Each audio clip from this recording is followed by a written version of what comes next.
ঘটনাটা হইলো এখানে এটা বাৎসরিক একটা শনি মন্দির। এই শনি মন্দিরের মধ্যে রাত্রেবেলা কে বা কাহারা এই মন্দিরের এই শনির হাটটা সব ভাঙ্গা টিঙ্গা ভালো যায়। সকালবেলা আমরা ওইটা দিই শনি হাটটার কিছু নাই। কবে দেখছেন আপনারা এটা? এটা গতকাল আজকে সকালবেলা গতকালকে রাত্রে হয়েছে সম্ভবত।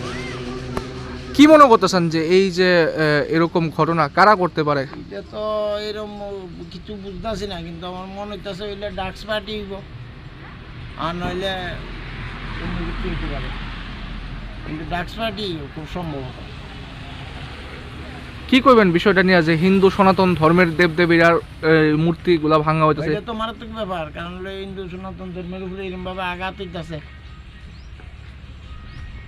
এর লাগি তো আপনার এটা কেন হইলো যে এটা সনাতন ধর্মের উপরে এরকমভাবে আঘাত হইতেছে, এটা কি ব্যাপার?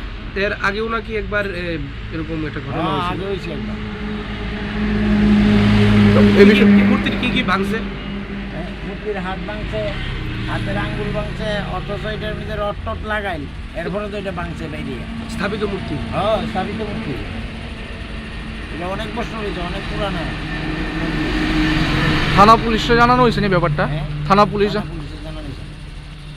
এখন কি চাইতেছেন আপনারা? আমরা চাইতেছি এটা যাতে এটা সুস্থ বিচার হয়, বা এটা কে করছে তদন্তক্রমে কেডা এটা করতে পারে, এটা যাতে বাইর করা হয়।